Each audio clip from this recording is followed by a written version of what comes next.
guys, you're watching Cait Straight Up, and I'm your host Caitlin, and today we're going to make some absolutely amazing garlic parmesan zucchini crisps that we're going to throw in with a little bit of truffle oil.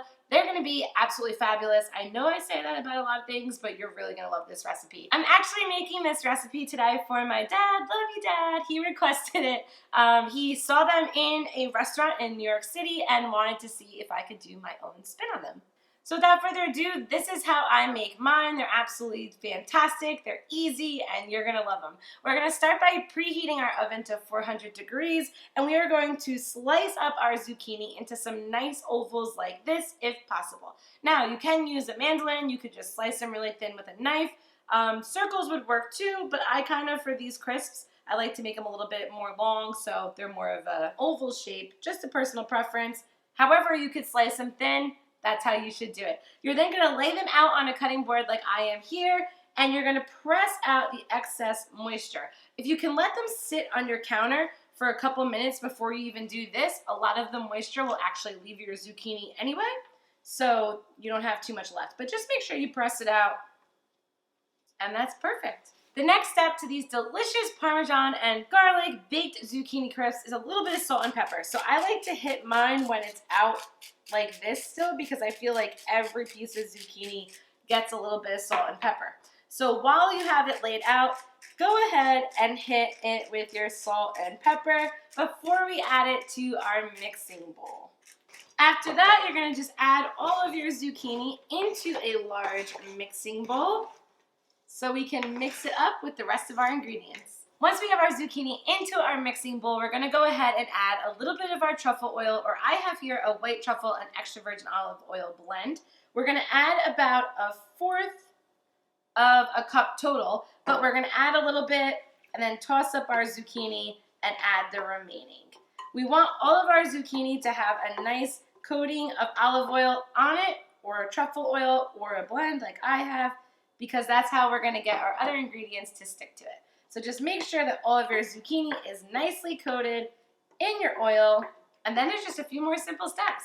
After your zucchini is tossed in your oil, we are going to add 2 spices. We have some granulated garlic and some oregano, dried oregano. So I like garlic. I add garlic to everything. I probably add a lot of garlic to everything. So I might have a little bit more in there than you would have, but you want to get a nice coating of your garlic and your oregano onto each piece of your zucchini. So put a little bit in there, give it a toss, take a whiff of it. If it smells even and nice to you, then go ahead and move on to the next step. The last step is that you are going to add 1 entire cup of shaved Parmesan cheese. If you have a lid, that's the best way to make sure that when you shake it up, every little piece is getting some parm.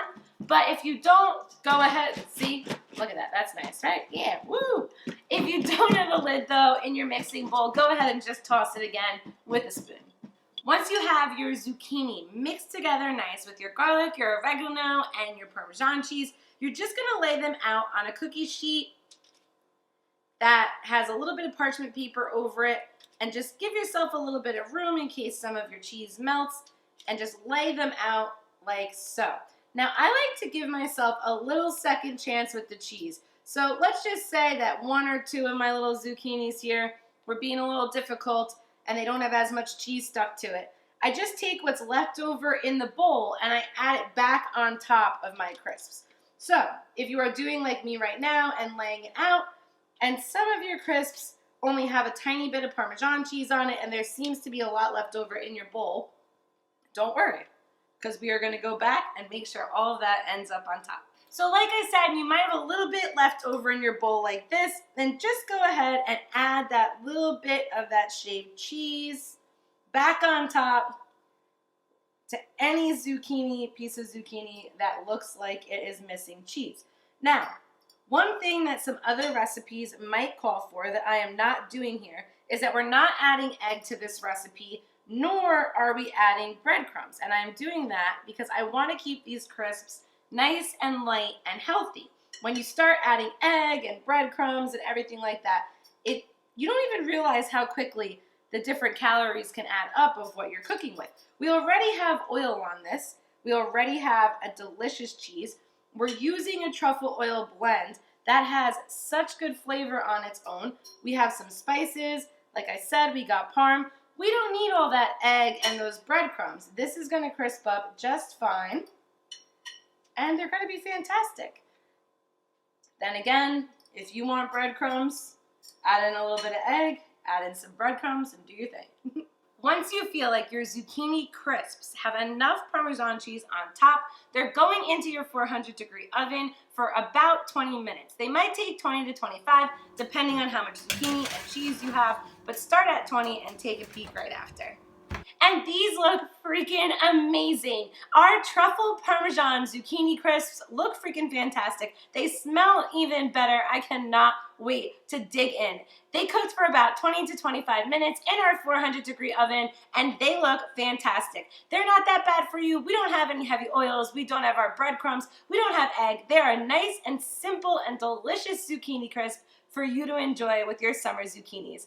Make sure to subscribe to Cait Straight Up for more fun recipes like this one every Tuesday, sometimes in between on Thursdays and Sundays. And make sure to put your requests down below or find me on Twitter and Instagram.